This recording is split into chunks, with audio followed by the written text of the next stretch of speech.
So this is our final day here in Canada, and I'm rocking my Python Evolution t-shirt. Thanks for that, guys. So we're going to go over to Billy's place, and then we're going to go over to Marcus Jane's place. So stay tuned, and let's check out some awesome animals. Boom, just like that, we're here.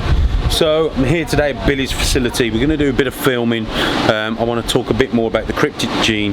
Now, you may not hear me too well because the fans are running, which is circulating, which is really good. And what I'd love to learn is how other people do and work in their facility. In the UK, it's a little bit different than in the States or in Canada. I certainly wish I was lucky enough to have a facility like this, but who knows, one day, you know, I'm happy being a bedroom breeder, so we say.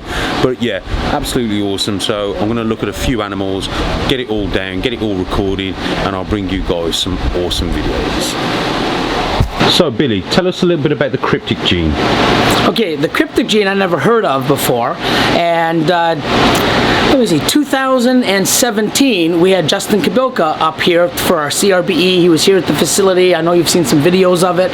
We're sitting in a Blue Jay game, and of course, you know, nice professional sports game going on, and we're all on our phones looking at pics of snakes, and look at this, look at that. And he was going to show me something, and I saw some animal, and I'm like, wow, what's that? Go back. So he goes back, he goes, that's a Mojave Cryptic Ultramel Caramel. Okay, I know everything else, but what's this Cryptic? And he goes, it's a gene, we believe it's recessive, and you know, it really changes the pattern, and I was looking at it, and it really did change the pattern. So by the end of the ball game, I convinced Justin to sell it to me, and I got it here, and first year working with it, and the first thing I wanted to do is, well, hey, if I have a Mojave triple recessive visual male, let me put it into another recessive clown. That's, you know, I think everybody would want to put it into clown. So I did, expecting to have hets, but then when they came out, they looked really weird, like the thick eye bands, and I sent it to Justin, and he's like, all 6 of those animals, they look visual cryptic. I'm like, not hets? He goes, no, they look like visual cryptics. So over the few years, I'm breeding them again this year, but I'm putting them to everything but clown. I've got them into Ultramel, head Ultramels, I believe an Enchi Creed, which is another line of fire.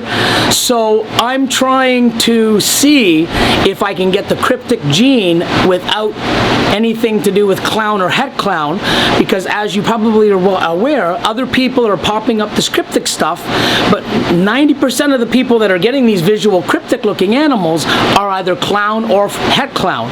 So I don't know if it's a allelic or a visual, I don't know why it's popping up, and other people that are having this gene don't think, and I don't believe it's recessive either, but it's what I believe, because to have recessive animals and having all these hets all over the world in different variations, but especially with clown keep popping up, it's really strange. But now I know, as far as I'm aware, I'm the only person that has bred a Cryptic visual male to an animal and got a full Cryptic clutch. Other people, hey, I got one of these or 2 of these, they keep popping up, but I've had mine produce every animal in the clutch a visual Cryptic. So this year, I think in another week, I'll be cutting my first clutch from the male to, I believe, an Ultramel or a head Ultramel, and let me see if I at least get one, because that'll really, you know, say, hey, guess what? We actually hit an animal that's Cryptic that has nothing that is clown related. So that'll be interesting. But then why do I have a clutch, an animal that I got from Justin that's definitely not clown related? Because I bred this animal to a clown, and I've got all hets. So if he had anything to do as a het clown or a clown like other people are getting in the Cryptic, I would have made a Cryptic clown out of 6 eggs. So it's really strange. I also know another gentleman that has an Ultramel Cryptic, amazing looking animal. He bred it to Ultramel, and from what we've seen, we can't really see a definite Cryptic from the clutch. So the more we're talking about this and working with it, the farther we are from understanding understanding what's going on. I know Mark Cole, I believe, has a lot of this, and he's just as perplexed as all of us. So I love the gene. I think it does amazing, as you've seen some of the animals, and you will today. Some of the stuff that I have with Cryptic, mind-blowing, but I would really like to know what's going on with the gene for myself, and to relay that information on to many of others, and you guys out there that are either new to it or working with it and have no idea like I do. So let's take a closer look at a standard Cryptic. What are we looking for? This is the base morph series, and I'm going to compare this as well to a puzzle, a normal puzzle. So as you can see, the Cryptic really cleans and highlights the color of the animal, and obviously we have this sort of white etching around the actual alien eyes, or the alien keyholes. So as you can see down the back as well, we've also got some beautiful blushing going on, and this is a well-grown animal, I believe from 2018. That's what we're looking at, the thick eye band, okay, and we're also looking at the neck stripe. So if you guys look, if you'll show me, or she'll show me, you see that neck stripe there down the side is all melted together. So that's what we're looking at, the Cryptic. As Billy said, we don't know if it's a recessive or a codominant. At the moment it doesn't seem to be acting like anything else we know, and obviously Chris Jones over in the UK, or here in the UK should I say, because I'm over at Billy's, but when you'll see this I'll probably be in the UK. Chris Jones obviously founded the Migraine Project, which is a very similar complex. Now we're going to look at the puzzle. We know the puzzle is 100% a recessive project, and what we're going to do, we're going to do some sort of comparison as well. So as you can see here, like I said, you know, we tend to have this sort of the towers, as Billy calls them, and the towers coming up, and obviously we've got some fused together over here,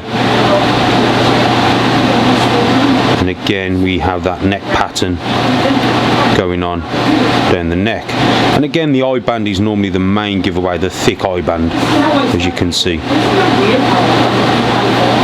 Okay, so obviously we've got Billy in the background being excitable as ever, but let's have a look at a puzzle complex.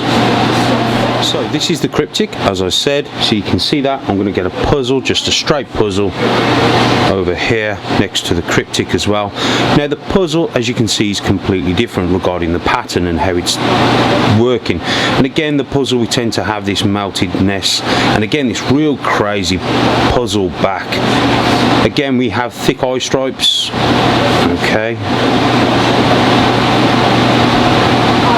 but again you can see the head is completely different to a Cryptic. So let's see if I can't get the heads together. So you can see that the Cryptic has a dot on its head, and the puzzle tends to have a very crazy looking eye band compared to the Cryptic.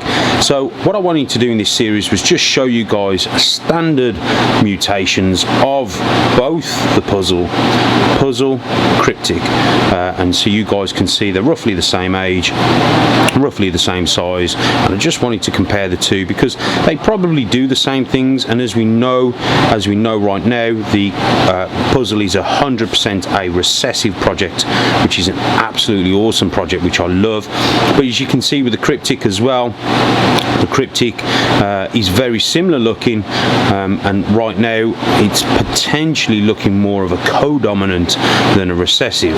Obviously it's not 100%. We need to do more data collection, we need to do more research, more breeding, but yeah, this is why we love ball pythons, and this is why we love working with this species, because it's just crazy what we're coming up with, and you know, we always constantly learning.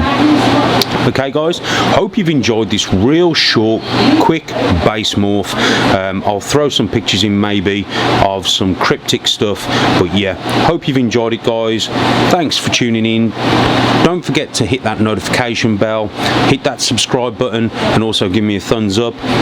Please leave me some comments in the comment box below. Let me know what you guys think and how you think these genes are working, and for now I'll see you guys in the next one.